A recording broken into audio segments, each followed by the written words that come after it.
So, if you don't know me, I'm Justine Muller, professor here, and those are books, which many of us used to have or still have. So, who was Akira? He was a professor here for a number of years. His career spanned about 50 years, and he had diverse interests, and he was a very generous man with his time and a very compassionate person. A special issue of Oceanography that was published in 2015 and dedicated to his memory had articles by many of the leading, mainly marine scientists, that would convince you that he was very influential and a trailblazing scientist. And these articles came from people who had kind of cubbyholed their research into discrete units rather than being expansive. So anyway, he came from Japan and he got his bachelor's in engineering in 1947 and then a master's in physical chemistry in 1949. Then he actually served as the chief of chemical oceanography section of the Japan Meteorological Agency from 1950 to 1960. About that 1960-59, he came to the United States to get his PhD at the Chesapeake Biological Laboratory of Johns Hopkins. And his professor at the time was Don Pritchard, who then became a professor here. And after completing his degree, he came here in the mid-70s to Stony Brook. So he was not only interested in physical oceanography, but his interests allowed him to work in areas concerning oceanographic diffusion, circulation in ocean fronts, Lagrangian dispersion, and even midge swarming behavior. So he was a complete theoretician, an applied mathematician, and he really enjoyed working with a lot of scientists from different disciplines. And in fact, he probably had on the order of well over 100 colleagues that he worked with. But unlike now, where a paper might have 20 authors, only a couple that were really involved in the research, the others were sponsors or just peripheral. The people that he worked with were all engaged in different aspects of oceanography. So anyway, in his text and on mathematical models for diffusion and ecological problems, it was published in 1980, remains a modern classic. And few scientists really touched as many lives and hearts. And through his enthusiasm, he was a natural mentor to a lot of people, a very modest man who once we took a seminar speaker out to dinner at the Three Village Inn, and he was not only perplexed, but he wasn't outraged, but he was entirely perplexed as to why anyone would thoroughly cook a piece of tuna when it could be happily eaten and should be eaten almost raw. So anyway, there is a section in our basic library here, Akira's Corner, that still has many of his books. So after he died and all, Kirk Cochran and all initiated a scholarship to honor his memory and support the invitation of speakers to come for a couple of days and interact mainly with the students, but also the faculty here. And today we have Beth Orcutt from Bigelow Lab in Maine, where she's the vice president for research. And she's a geomicrobiologist and has been working on microbial life and life in general in the deep sea or even in subsurface environments, cold seeps, hydrothermal vents for quite a while. She got her bachelor's degree and her PhD from the University of Georgia And she then moved to the Bigelow Lab in 2012 and was a senior research scientist there. She, over the years, has become involved in quite a number of interesting national and global efforts to explore life beneath the seafloor and in the deep sea, including the Center for Dark Energy Biosphere Investigations, which was a NSF-sponsored program that lasted for about 12 years and ended in 2022. She's a member of the Deep Carbon Observatory, a global community of over 1,000 scientists who have, over the last at least decade, are on a quest to understand quantities, movements, forms, and origins of carbon in the Earth. And she's also worked in the International Scientific Ocean Drilling Program. So, but she's going to tell you about all these things in more detail in her talk this afternoon. And thank you. Now we'll. Okay.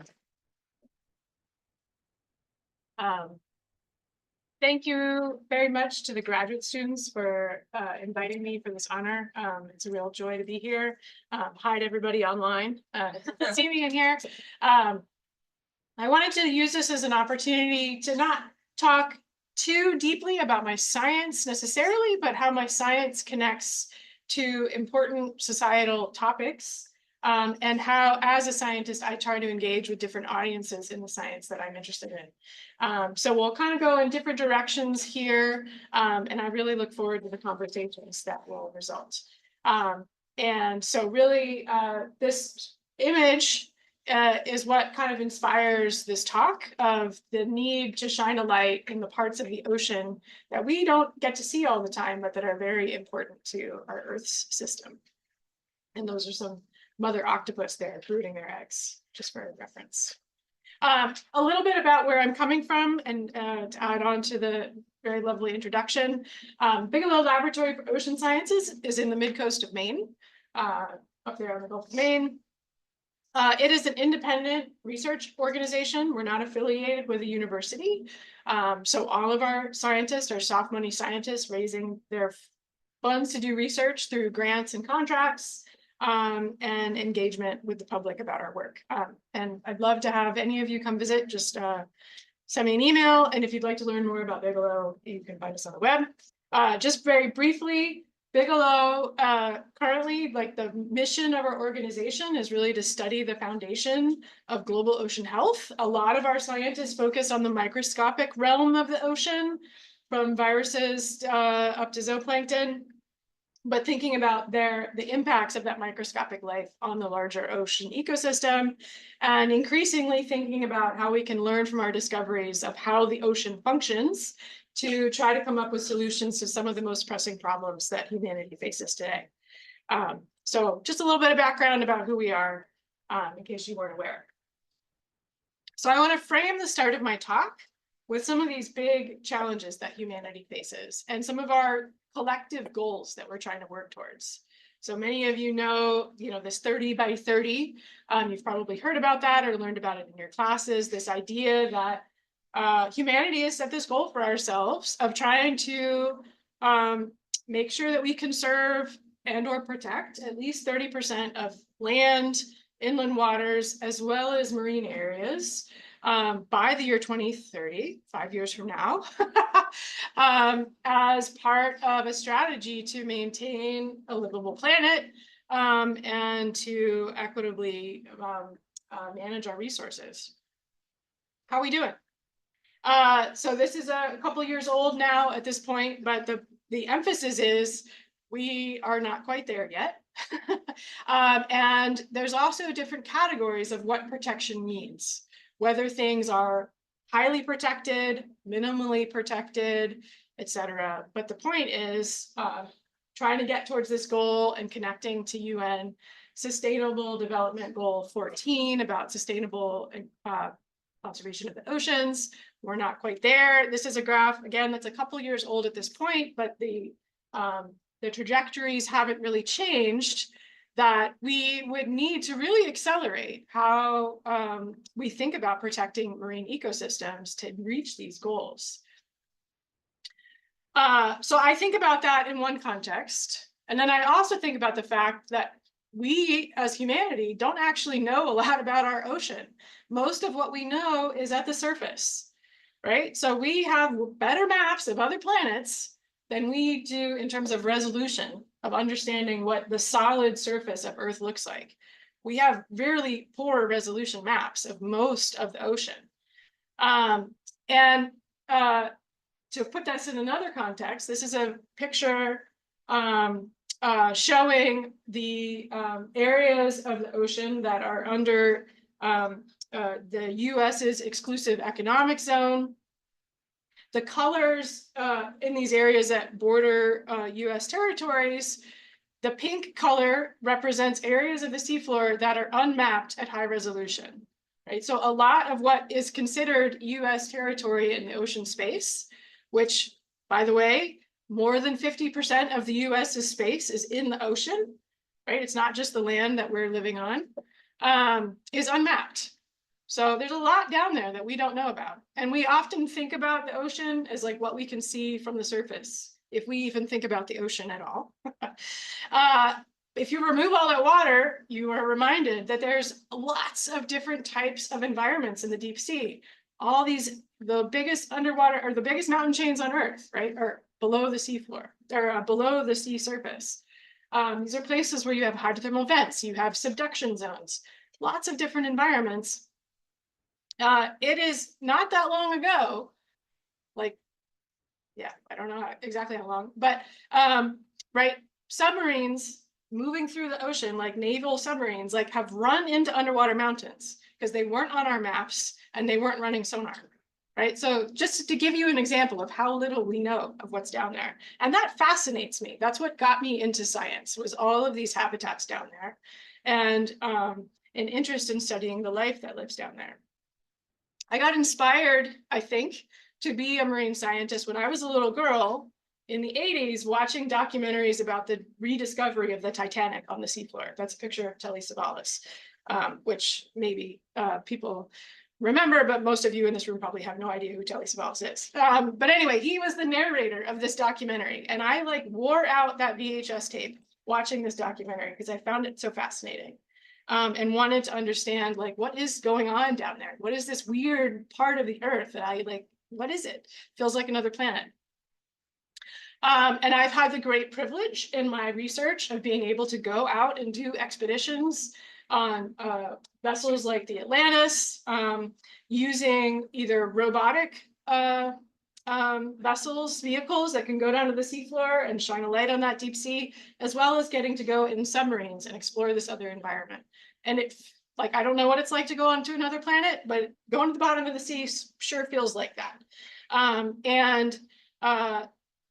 The amazing diversity of life that's down there, and the fact that this is the majority of Earth in terms of aerial extent, and we often don't think about it and its connectivity to us.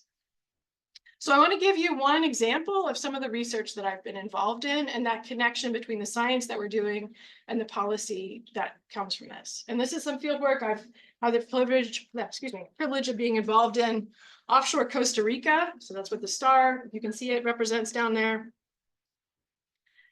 Like the United States, right? Costa Rica by area is mostly ocean. And I think a lot of people in this room probably associate Costa Rica with like environmentalism, conservation, things like that, but most of that happens on land. And there's an increasing conversation in Costa Rica about, should we protect our marine environment? If so, what should we protect? And increasingly, what should we be thinking about in the deep sea? But Costa Rica doesn't have big research vessels and submarines and things like that. So how would they even know what's in their deep sea to protect? And so I was very fortunate to get connected to Costa Rican scientists and help co-imagine how might we try to examine those questions, and how can I bring the research assets that I have access to work with you in partnership to answer these questions.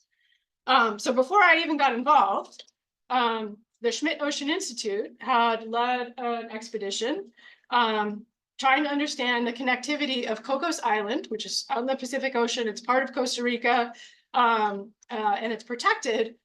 How does the deep sea around Cocos Island connect to other underwater mountains in that area? Some of the coast, oh, that's supposed to be a map of Costa Rica, not just the words CR, didn't show up, that's fine. Two scientists that were really involved in this work, were invited to be part of that work, was Jorge Cortez and Odalis Gabridi. And for instance, they were part of those expedition, and there's a lot more research coming out from those expeditions, but at a minimum, they described 4 new species of deep sea coral, as well as other deep sea species that were not known anywhere, and it's definitely not known in Costa Rica. So it was just scratching that surface of like, oh, look at all this biodiversity here in Costa Rica. And so those prior expeditions were along that kind of tangent you see that's marked as seamount studied in 2019.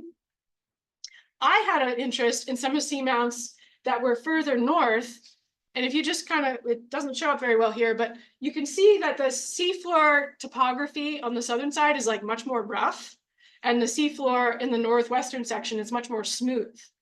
But there are seamounts poking up there. And that's really interesting from a hydrogeology perspective and thinking about how the ocean crust formed in this area.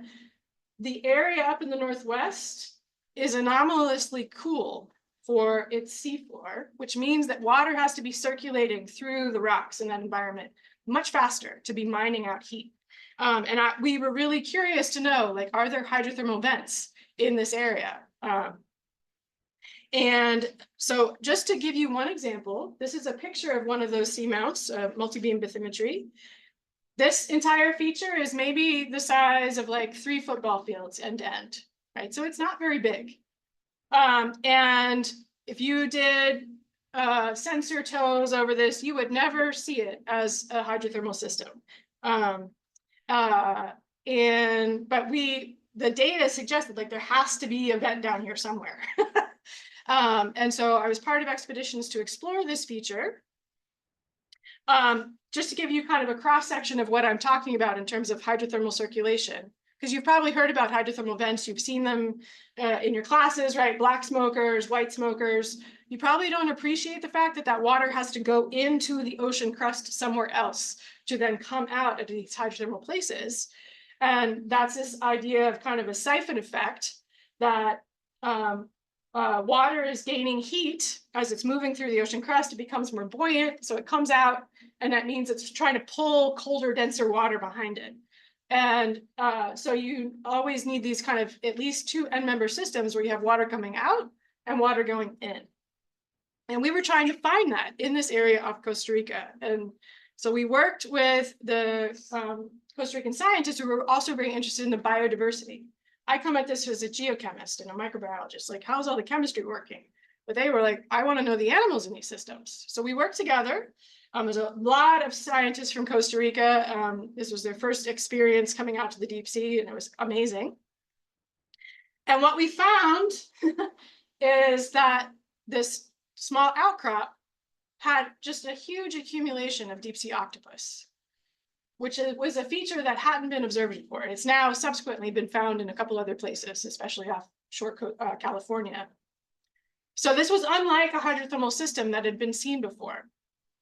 And instead of me talking about it like this with static images behind you, I want to show you a video that was created on one of our recent expeditions. So let me see if this will work.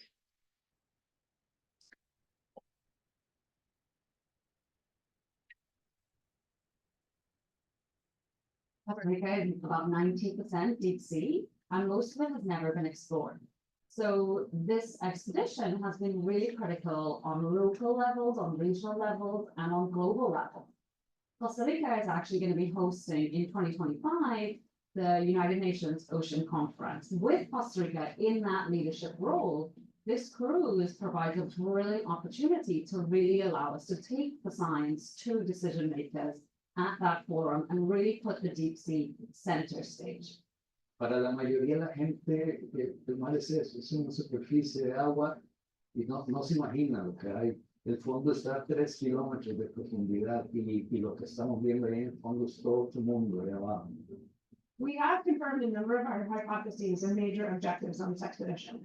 So we've confirmed that there are octopus nurseries here. The eggs were viable, which has just been mind blowing.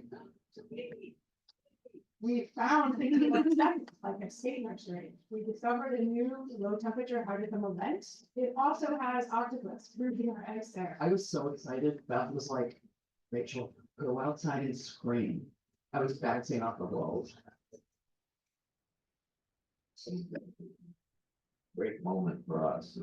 We've gotten so much more than we thought we would in terms of additional information about this field of outcrops that we're studying. It's just been mind blowing. The octopus having undergone a population boom, that's the only way I can express it, just tells us that life is incredibly resilient. And for us, this cruise has been just an incredible success from day one. We verified a few of our hypotheses and then a few more within days after that, which I can't say how rare that is in deep sea exploration. Pero abrió otra finalidad para mostrar a resto de los costarricenses al mundo, mostrarles la maravilla que es el fondo del océano, la columna de agua. Y la vida que tenemos ahí y la importancia de que esta vida se mantenga y cuidar este mar. Este mar es fundamental para mantener la vida del planeta. Tenemos una riqueza impresionante y que tenemos que cuidarlas. So one of the things we did on this expedition was map new seamounts that had never been explored before. And some of them we've been able to start exploring, but we still have other targets in this region. So we need to come back and see, do we find more nurseries? So we put out some instrumentation that's going to measure the temperature, it'll measure the chemistry of these systems, so that when we come back in December and recover them, we can start to get that data. You know, this cruise has been one of the closest I've ever been on by a long way to equitable collaboration, and that's something that we really do want to see much more of in the deep sea community. This is the kind of science I want to be doing, and it's going to lead to research for years to come. Muchas gracias.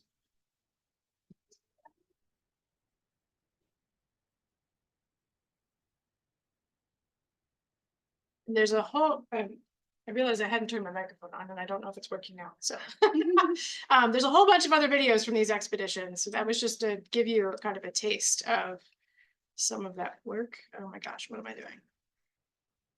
Go away.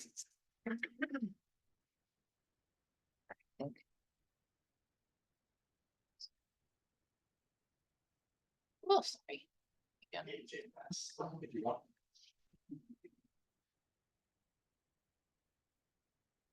Yeah, just kind of this next slide. Perfect. Oops, sorry. Okay, hide these.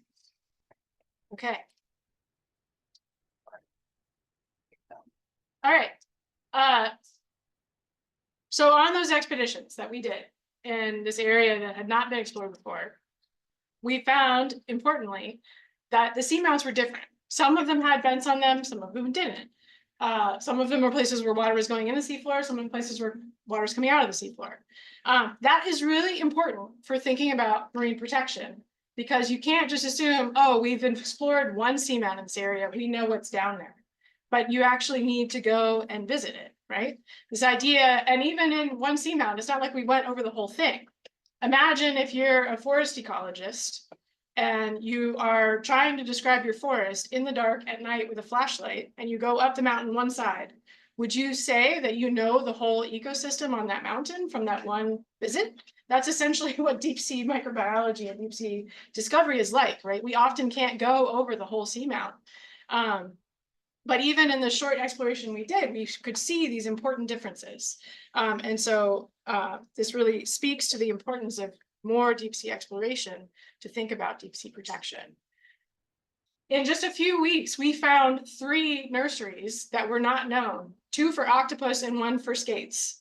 And so again, on a seamount, it's not like the whole nursery is on the entire seamount, but it's in one specific location.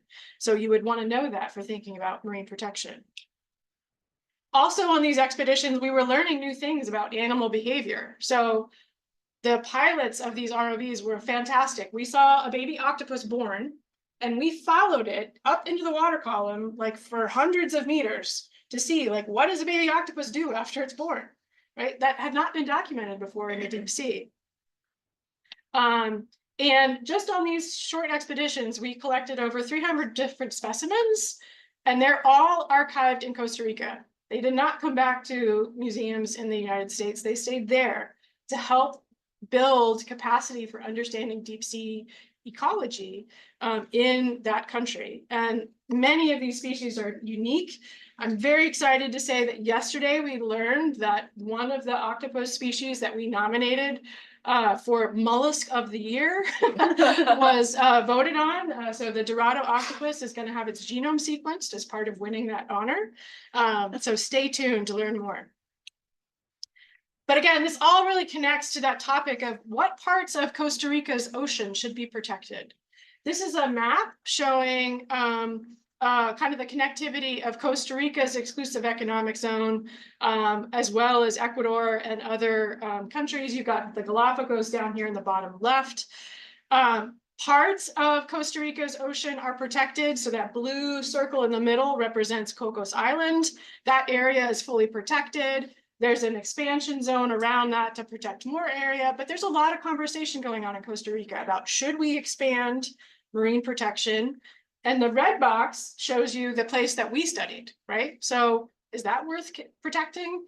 Really important conversations, and Costa Rica is really leading the way in thinking about that. Costa Rica is the co-host of the upcoming UN Ocean Conference that's happening in France in June. And they held kind of the stakeholder meeting last summer in Costa Rica. And you know, these set of expeditions were a centerpiece of Costa Rica being able to talk about protection of the deep sea. And I'm really honored to have been part of that. Okay, so let's switch gears a little bit and talk a little bit more about why does this matter. So it's not just about let's protect 30% of the ocean, but there are increasing uses of our ocean. And this is a picture when I was a student of how we were thinking about the concept of deep sea mining, right? That it's a cartoon, that it's sci-fi, that this is not happening. But that's not true. So these are actually dated at this point, but news articles that you may have seen over the last year or so about how much closer we are getting to the reality of potentially mining the deep sea for rocks to get minerals. So as well as conversations about should we protect the deep sea from this activity. Why would we do this? So those rocks on the seafloor, one of these rocks, that's probably about the size of my fist. So these are called manganese nodules. They form in the abyssal plains over tens, hundreds of thousands, millions of years. They typically form, they nucleate on some surface that has a charge, and over geologic time, metals precipitate onto those surfaces. It's primarily manganese oxides, but it co-precipitates other metals out of the water or out of the pore water from the sediment below. And that's really what is driving this conversation. So this graph on the right, if you were to pick up this rock and look at its mineral content, the majority of it is manganese. There's a little bit of nickel, there's a little bit of cobalt, there's a little bit of copper. That is the substances that have been discussed for mining, because when you think about the potential economic value of those elements, you can potentially get a lot of money. This is outdated now, right? This is from 5 years ago. Conversation is wildly changing. Even the name of the company who made this has changed. So what are the types of habitats in the ocean where this type of activity is proposed? So one of them is in those abyssal plain areas that I talked to you about, right, where you have these manganese nodules that are formed. Seamounts in the ocean are also proposed for mining activities because those same types of slow metal co-precipitation processes happen on exposed rocks on seamounts. And so they get coated in these manganese oxide brines. And there's conversations about like dredging that material off of seamounts, as well as around hydrothermal vent systems that are around mid-ocean ridges, or potentially also in subduction zones. And there, the metal chemistry is different, right? You're getting a lot of things like iron sulfides, metal sulfides that precipitate. And there's conversations about mining those for those elements. Again, when I was kind of starting out in my career, this was like sci-fi. There was one company proposing this off of Papua New Guinea to go after those metal sulfides. This was a prototype, small scale of what they were going to try to do with a human there for scale. This is maybe 1/4 scale of the size of the vehicle. But it hadn't been demonstrated. But that is different. So again, oops, what did I do? I don't know. Why did I? Okay. Here, let me hit escape. Okay. There we go. Let's try this again. Okay. There we go. There we go. So this is a promotional video released by the Metals Company about a prototype mining trial that they did, again, with a prototype vehicle that was 1/4 size of what would actually be deployed for commercial scale operations. And this is the support vessel that was put together by All Seas for this. So the idea here that the Metals Company is interested in collecting manganese nodules from the seafloor. And this is a demonstration of whether they are able to do that or not. This came out, I think, 2 years ago.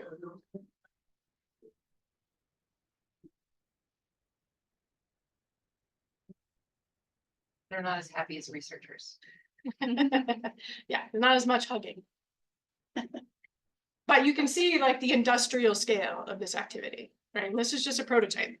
So the point of that is to emphasize to you that this is not a Escape twice, I think. One more time. there we go. Thank you. Is your clicker working? Maybe. Thank you. So this is not sci-fi anymore, right? This is the reality that this company has, and their investors have put a lot into demonstrating that they can collect these nodules. I want to take a step away from the what is the deep sea and all these things to talk about why would we even do this? So part of the argument for going to get these metals is that we need them for the energy transition. That was a conversation that was maybe 5 years ago. Now it's we need these metals for defense. This is some quotes that came out of a synthesis study that was put together by the European Academy's Science Advisory Council. That's kind of like all European nations, their science advisories working together to like issue briefs. And they looked into this of, you know, what is the economics of deep sea mining? And that it's often framed in that we need these metals to create the energy transition to get us off fossil fuels. And from their analysis, they found that that claim was misleading. And why is that? If you look at the supply risk for the metals that are targeted for manganese nodule mining, some of the main ones that are often talked about are cobalt, nickel, and copper. And these have relatively low supply risk. And so the argument is that there might be other ways to get these metals that don't necessitate going to the deep sea to get them. I'm not an economist. I'm happy to answer any questions you have about this, but it's important to me to think about like, what is that compromise we're making? Why do we go get these metals? In this report, there's also a reminder to us that at least in their context, they were looking at Europe's need for metals for energy transition.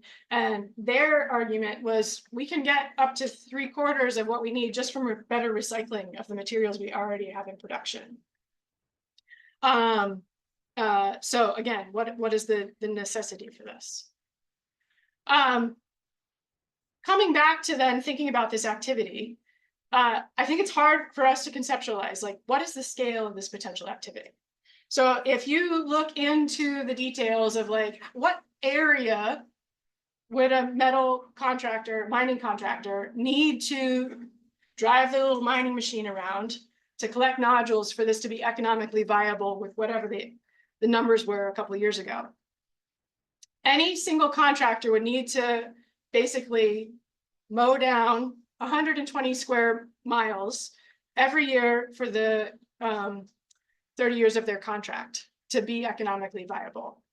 That is like the same scale as like the city of Tampa every year that you would like remove material from that scale, right? It is a massive scale of activity. This dwarfs the amount of land that we currently mine with terrestrial mines.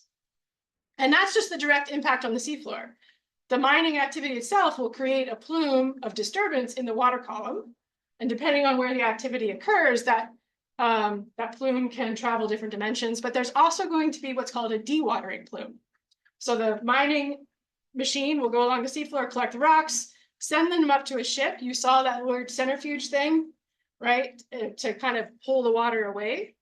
That dirty water is going to be re-injected back into the ocean at some undetermined depth. It's called the dewatering plume.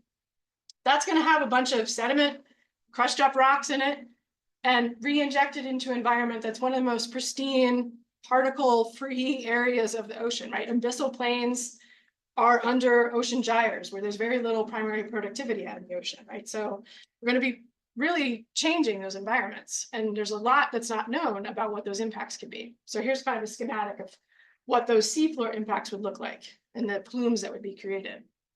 Importantly, I think for a lot of these images that you see come out of conversations about this, they show a lot of pictures of rocks and they never show the animals in these environments. And I think it's important for us to remember that they are there.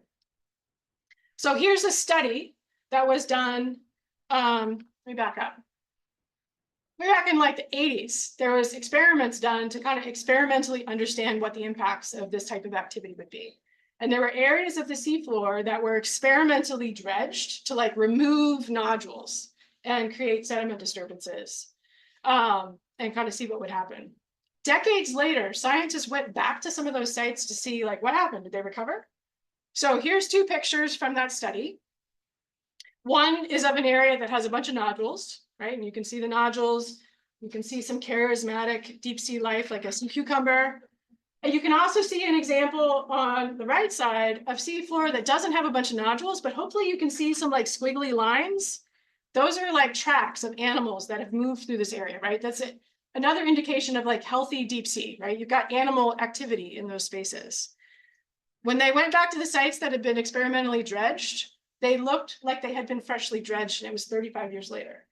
No animals, no tracks of animals. You still see that. There's several other studies from this work showing that, for instance, even looking at the microbiology in those sediments, the system hasn't recovered after decades. So what this kind of data tells us as scientists is that the disturbances we might cause in the deep sea will be permanent on human timescales because they're not recovering even after decades. There's also currently not much data to suggest that you could like manipulate the seafloor to try to get the life to come back, like replanting a forest, for example. So here are some of the biggest impacts that scientists have been talking about in terms of impacts to the services that are in these ecosystems that might be impacted by deep sea mining. So there's potentially toxicity of metals. You crush up all these rocks and you put them into the environment. Does that cause toxicity, either acute or chronic? You might smother filter feeding organisms or just life that's now buried in sediment. This activity will create quite a bit of noise as well as have a permanent light presence in the deep sea. So might that have impacts to the life, especially migratory species, as well as the potential loss of genetic diversity and biodiversity, because many of the organisms, 60 to 70% of the fauna in these environments are attached to the rocks. They don't want to live in the sediment, they want to live on the rocks. And so if you remove the rocks, you remove the habitat. This is an information brief that was put together by the Deep Ocean Stewardship Initiative, which you can find out about at the dosiproject.org, about all the different services that are provided in deep sea ecosystems, whether they are the provisioning of food, the regulation of climate, the cycling of chemicals that occurs there, the wealth of genetic diversity that's down there that could potentially be tapped into for other benefits to humanity, etc. the point is the deep sea provides a lot of services to us that I don't think we recognize. And importantly, we don't have good values for like, what is the magnitude of the services? I was part of a study that came out a few years ago, led by my colleague Diva Iman, who you saw in that video, trying to go through the scientific literature. Like, what do we know about environmental baselines in these different habitats, whether it's nodules, the sulfides, or these manganese crust environments, about just things like, do we have good maps? Do we know how water moves in these systems? Do we have understanding of the trophic relationships? Where you see darker colors indicates there's more scientific data, but you see there's a lot of white and light colors. There's not a lot of information. Importantly, that last line there is life histories. For most deep sea species, we don't know things like, how do they reproduce? Like, what is their larva like? There's a lot of missing information. When you then get into understanding impacts, there's even less information. So huge knowledge gaps to inform whether this activity could be done in a way that protects the environment. I want to just give you one example of how I have been trying to understand some of those knowledge gaps. And I'll come back to this picture of some of these systems. You might look at this and say like, wow, there's an animal. I look at this and I'm like, look at all those rocks that microbes might be living on, because that's the background of my work. So Roy and others here know that my scientific work has mainly started with trying to understand what microbes live on rocks in the deep sea. How are they involved in the chemistry of the secondary reactions that occur as water moves through the rocks? And I'm not going to talk a lot about that, but I just want to get us on the same frame of mind, because I know that not everybody in this room thinks about microbes in the same way that I do. So what do I mean when I say microbes in this context? And we all should have an appreciation for how important microbes are and that they do important things that we care about, like make delicious fermented food, shown here. In this context, what I'm talking about is that microbes can mean just something small and microscopic.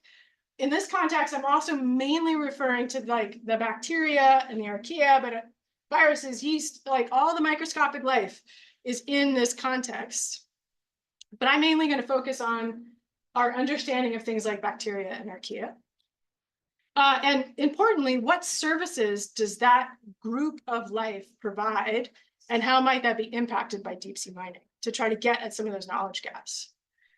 So when I think about that cartoon, and what you maybe saw on the bottom bubbles, right, was the important role that microbes play in all these ecosystems. So microbes are living on those manganese nodules, they're on the crusts, they're in those hydrothermal sulfide systems, and they're really important for supporting, regulating, and provisioning services. And I'm going to talk about a couple of those right now. So a supporting service that microbes provide is that they synthesize new organic carbon, right? They are primary producers. And schematically, here's my, charismatic microbes converting carbon dioxide into organic carbon, right? Fueled by chemical energy. That's a role that microbes play in these ecosystems. Microbes themselves are also food, and they can be grazed upon. So that's another service that they provide. They provide regulating services. So for example, all that organic matter that's created in the surface ocean or created by the microbes themselves, right, gets buried, rains down as sediment, and microbes regulate how much of that organic carbon gets converted back into carbon dioxide. And that's really important for things like how much oxygen we have in the atmosphere and all those things. And then again, another example, all the genetic life, all the genetic diversity that's in the life in the deep sea could be the source of novel antibiotics, novel anti-cancer compounds. Every year, there's more and more benefits to humanity that come from the genetic diversity of the deep sea. The problem is, for most of these services, we don't have a good quantification of how much of the service is there. How much organic carbon is created by these organisms? How much microbial food is there in the deep sea? And also, how might it be impacted? And that's really important because if you don't know the scale of it, you can't put a number to it. And often when we talk about the economics of, is it in humanity's best interest to mine this environment versus the benefit we get in a monetary standpoint from these services. So I've been part of an effort working with other deep sea scientists to go through all the scientific literature that's out there and say, can we come up with information about these supporting, regulating, and provisional services that microbes provide to understand, like, what is the baseline? What would we use as the indicator for that baseline? Is there good information out there about what would be the best indicator? Are any of those indicators in the guidelines that are being used to characterize these environments by contractors? Do we have any idea of like what a threshold for harm would be for those services? And could we define a management threshold? What you can hopefully take away from looking at this graph is that for many of those questions, the answer is no. There's not enough information out there, or this information is not being collected in a way that you would be able to understand the service and whether or not it's being impacted. And again, so there's really important knowledge gaps that then are fueling the type of research that myself and my colleagues are trying to do to answer those questions. So what is that natural variability of, or the baseline of these services and the biodiversity in these systems? How do they respond to impacts? Are they resilient? Is that even a concept? And does it matter whether it's on the seafloor or in the water column? What would be a cost-effective strategy to try to monitor for this, right? To know like, oh, you are causing harm, stop doing what you're doing.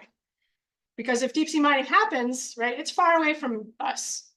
We can't like look at it with a drone to see if it's working. We have to rely on the data that's being generated and shared, and we would need to give them strategies to understand that.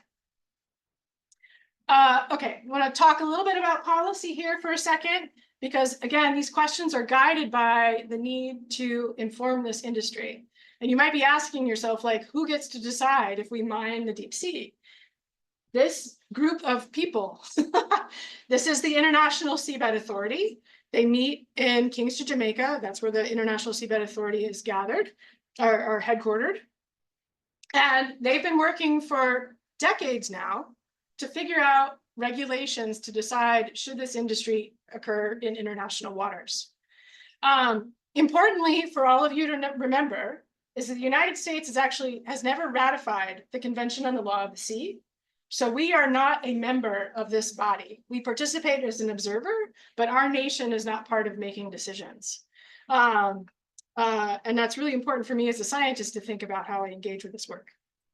So I, as a scientist, go to these meetings of a bunch of international lawyers, and I provide context of this is the understanding of the deep sea that informs what you're talking about.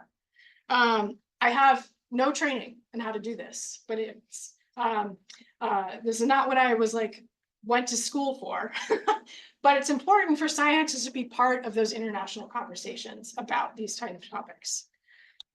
And to reach out to delegations who, for instance, don't have a way to explore their own deep sea, but they have questions about the deep sea.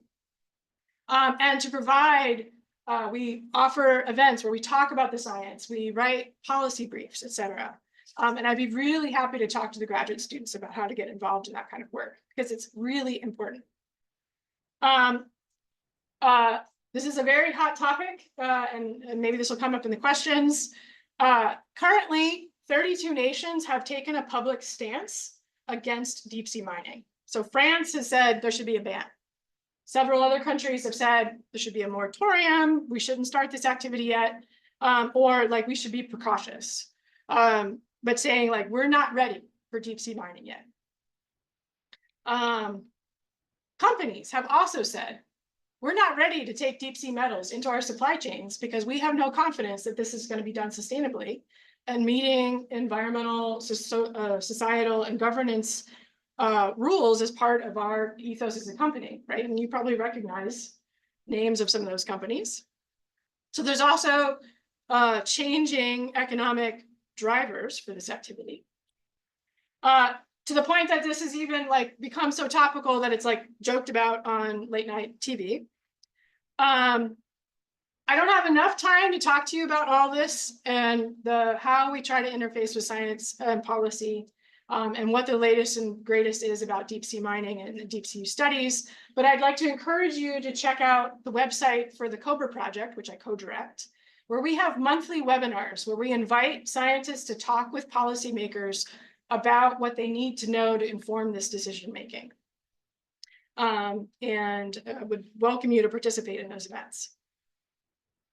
I want to end by talking about the importance of engaging with other communicators to share the wonder of the science that we do and the importance of art in engaging the public in our work.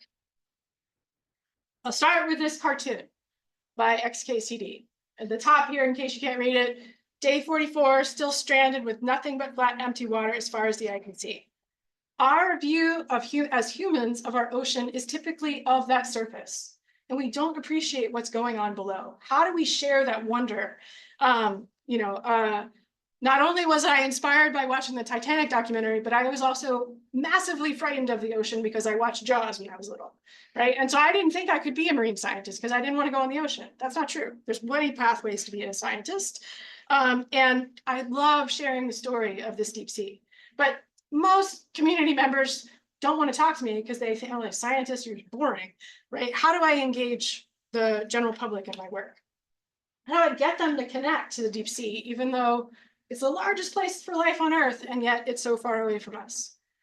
I was very lucky that an artist reached out to me and said, I am so inspired by some of these, is this life that I am seeing pictures of? This looks crazy and like aliens. Can you please explain it to me? And we started this collaboration, and Michael's work has helped create a conversation about the deep sea in a way that I would never have been able to do as a deep sea scientist. Creating beautiful imagery inspired by the deep sea. This is I got to bring Michael out to sea with us and create work there when we were discovering these octopus nurseries. Right, visually captivating, abstract, interesting, emotional, in a way that my graphs and my papers will never speak to people. Creating choreography, interactive events, right? And this allows me to come talk to audiences that would never come talk to me otherwise. And it has really changed the way I view the work that I do and the importance of this work, and how I communicate about my science. So I'd encourage any of you who are artistic or want to work with artists, like, please think about doing that. We also, on that cruise, we had a painter from Costa Rica with us. We did all this outreach on those expeditions to engage the general public, especially focusing on Spanish-speaking audiences, to bring that joy and that wonder, because we will never get to 30 by 30 and thinking about the deep sea if people don't care about the deep sea.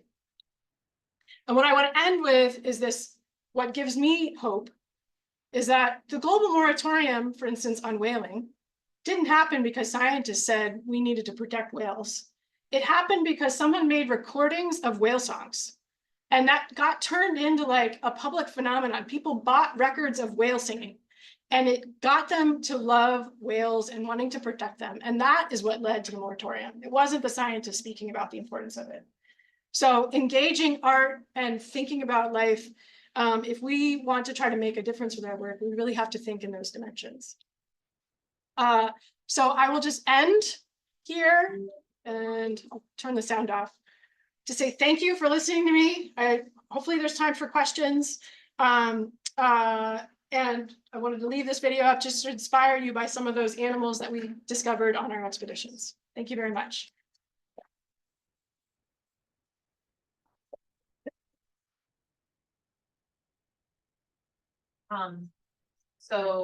Obviously the group of graduate students is broader than just the first year students, but the first year students are in a counterpart class that comes to the seminar every Friday. And so the first question we offer to one of the first year grad students, and today is Diang. Maybe Jiang's not here. Would there be questions coming in online that we should be looking at? I can monitor that on my computer too, but. Question for someone else. Go for it. Josie. I have a simple question. You have those nurseries there, are the octopi, the babies scraping microbes off the rocks or skates or? Great question. So what I didn't talk about is that this is actually, these are little hydrothermal springs. The deep sea is on general about like the temperature of a cold refrigerator. These environments are more like room temperature where the water's coming out. And so we think that's why the octopus are coming into these environments, is that it allows their maturation time of their eggs to be much faster. In other octopus that don't brood in warm temperatures, it's known that it can take 4 years for the eggs to develop and become a baby octopus. We think at a place like this, it hasn't been documented here, but at a place off Monterey Canyon, the growth rate was like 1.8 years. So it's still really long, but twice as fast. We don't know yet if there's a connectivity to the microbiome of whether, well, first of all, is there a unique microbiome in those fluids or on those rocks? And then do the animals that are living there have some connectivity to those microbes? In general, it is thought that the mother octopus, when they go into these breeding positions, they don't move, they don't eat, they are basically like withering away. They'll snatch a snack if one comes by, right? If a shrimp comes to try to eat their eggs, they might bat it away and sometimes they might eat it. There's also evidence that they eat other octopus. So yeah, it's not quite clear what the microbiome connection is. Some of the scientists that were on this expedition are like asking that exact question, but at this moment, we don't know the answer. Yeah. I saw that you had an op-ed on like science thing. Do you have training on that? Like, what was it like? Great question. So how does a scientist get involved in like writing op-eds and things like that? So in that particular case, I was invited by the journal to provide a perspective. I worked very closely with the communications office at my institution of like, what am I trying to say? Is this resonating? Are there terms that I should be putting in or leaving out? We thought we had a pretty good article and we sent it to the editor and she's like, like, here's how I'm going to change it. And it was very much a dialogue between the two of us. I talked about this earlier with another student. I've taken communications trainings, starting from when I was a graduate student. Those I cannot underestimate or oversell like how important those are to be a good communicator and learn how to think about what your audience wants to hear to tell your story so that they understand it. So there's a couple of different organizations that provide those scientific trainings, scientific communications trainings. Highly recommend those. But it's very different. It's like not at all, if you don't remember anything else, right? We learn how to communicate science with a pyramid that looks like this. You start with the introduction, then you go into the methods, and then you finally get to your main point at the end. All other media goes the other way around. Here's my finding, right? And this is why it matters. And then if someone cares, you go into the details, right? So as scientists, we're trained to communicate in exactly the opposite way that humans digest information. And so you have to unlearn that in some ways. So I'm going to kind of struggle to say this question in a super clear way, so feel free to answer it however you want. But I guess what I was wondering with the deep sea mining stuff is right now it's not happening. There's a lot of opposition from the scientific community. But if it got to a point where companies were starting to do that regardless, it seems like there would need to be a balance between continuing to express concern and potentially opposition, but also working to develop mitigation and adaptation strategies that were highlighted that like exist for terrestrial mining. And I was kind of curious, like, how you saw that balance working out, like how would scientists even engage with companies doing stuff that they might not support things are happening, but if they are happening, they might happen in a specific, somewhat like safer or environmentally sound way. Yeah, it's a great question about, that balance between understanding whether this should happen versus it's happening and we should keep studying it and understand those impacts. Contractors that are exploring for whether or not they would mine, right, are required to generate baseline information to provide an environmental impact assessment.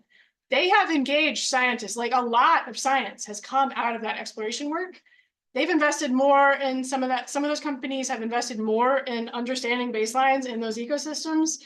It would have taken like decades for normal ocean science to have gotten that level of engagement. So science is learning a lot from whether or not this industry should happen. Along the way, we're realizing like we have even more knowledge gaps than we knew we had when we started. And I think that's part of why it's important as a scientist to be engaged in the conversations about like, what are the requirements to even go explore? What type of data should be shared to make a decision, right? So for instance, the mining companies don't want to make publicly available information about their metal content because that really plays into how much value they can get investment-wise in their operations. So they want to keep that data proprietary. But from a scientific perspective, you might want to know that information to decide like, oh, you have this type of rocks that's driving this type of life. So there's still a lot of tension between like how much information is shared, is the right information being collected, is the data transparent, like where do you find it? And you know, I would say, I was again talking about this with a student earlier. As a scientist, you also have that conversation you have to have with yourself about how objective do you want to be versus subjective in this work, right? So you could go into these conversations with, I'm not telling you whether mining is right or wrong. I'm telling you this is the information you would need to decide to understand if your goal is being met. So International Seabed Authority, if your goal is to ensure the effective protection of the marine environment, what would you decide is protected and not protected? What amount of damage is allowed and not allowed? Okay, now that you have those goals, here's the information you would need to understand if you're meeting your targets, but without bias to whether or not that goal is correct. As a scientist, my job, I view one of my jobs is to communicate with the general public why you might care about the outcome. So humanity can decide, should we do that or not? But I'm not telling anybody do that or not. And I think that's really important for us to think about as scientists, whether we engage with those companies. Am I willing to work with that company to help them interpret that data?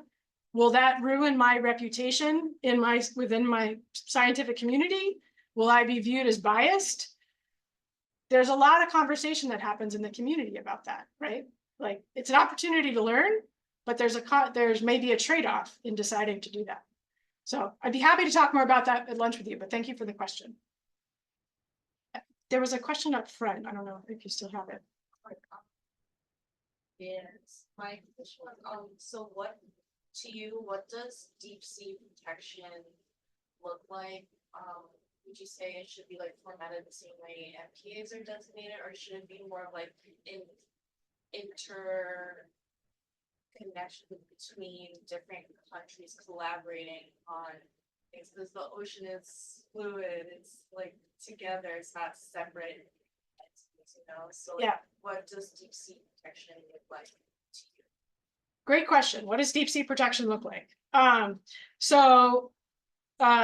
you brought up that great tension between like, what does a nation want to do versus like the ocean is interconnected and it doesn't respect boundaries.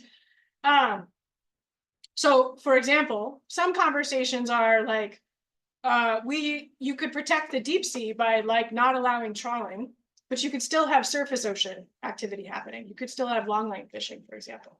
Is that considered protected? There's a conversation about that. It could be that the whole water column is protected, no activity, except for maybe tourism, right? That looks like something different. How would you monitor that? How would you decide if someone's breaking that rule? So that's one element to think about.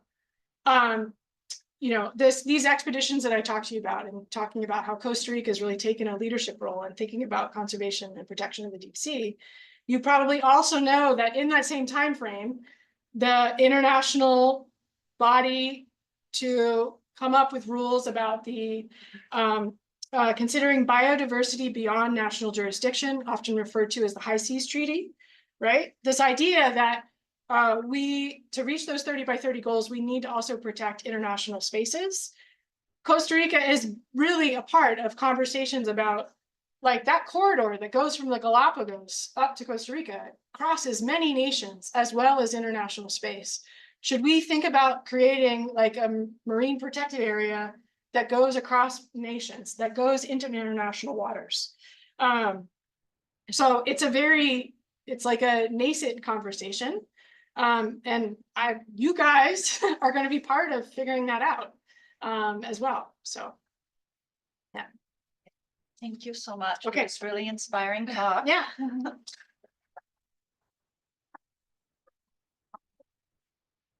And I just want to remind the students that there's another opportunity to engage with Beth at 2 o'clock when she'll give, I guess, a brief talk on how someone with an irrational fear of sharks became a marine scientist. Mhm. And that's going to be at 2 o'clock in Endeavor 113.